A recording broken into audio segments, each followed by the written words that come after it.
The early days of gambling. And this book is practically ancient. It might be falling apart a little, but I might go drop a $20 bill and pick this thing up for myself. How much do you want to sell it for? $1,500. 1,500, man. I was thinking 20, 30 bucks. I looked online, I found one similar, and they were asking 25. You sure there wasn't a decimal point after that 5? No, there wasn't. I looked over it again and again. Not saying I don't believe you, man, but that's a lot of money for a book on card rules. But it is pretty old. I got my book expert in the back, and she's going over a few other things. So I'd like her to come take a look at this, if you don't have any objection to that. I welcome it. I'd like to know more about the book. All right, cool. I'm very happy that the book expert's here. I'm ready to prove him wrong and walk out with some money. Well, Rebecca, sorry to pull you away from the dungeon with Rick, but here's the rule book I was telling you about. I'm in the back, I'm looking at a bunch of books for Rick, and then Chum calls me out. He wants me to look at another book. These guys are all business. Can't we just go out and get a cup of coffee? So much to ask. What do we have here? Book published in 1866 about different card games. Okay, where'd you get it? Won it in a poker game.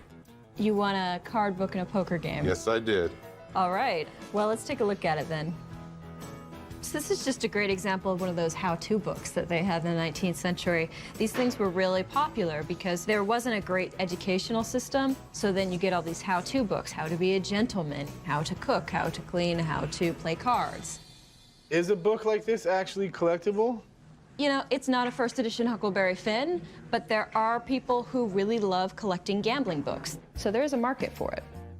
The thing that's interesting about this book in particular is that there weren't actually any books on the rules of poker until 1858 that's documented. So this one at 1866 is kind of a big deal. And there are some other things going on with it that might be interesting to a collector. Las Vegas is the perfect market for this because you're going to have people who are really excited about gambling, and you have professional poker players coming here all the time. They'd love something like this. So he wants 1,500 bucks for this beat-up old dusty book. Well, a book like this you expect to be beat up. It's going to be heavily used. I mean, that being said, what I would place this book at if I were to give it a price, I would say $2,000, maybe a little bit more. $2,000? Are you guys taking shots in the back row? All right. Wow, it sounds like you got a winner here. Oh, yeah. All right, well, thank you. Yep, my pleasure. Chum was really surprised about how much this book could go for, but there's a whole genre of collecting gambling books, so there is a market for it. So how much do you want to get for it? She said 2,000.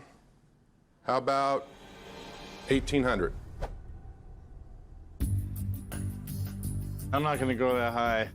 My boss would kill me if I bought a book for $1,800 and made $200 on it, and if it sat in here for a year, there's no way I'd keep my job. I'm looking more like about 1,200.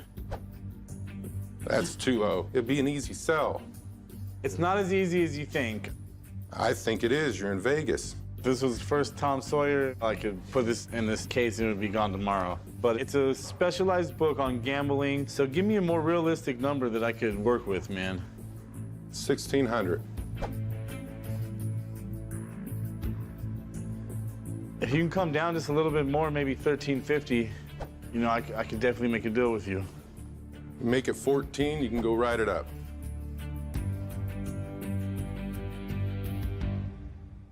I think I'm gonna have to leave it on the table with you. 1375, and you can go write it up.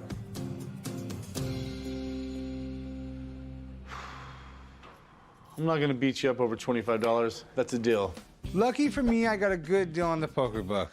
Now I just gotta make sure Skiba doesn't eat it for lunch.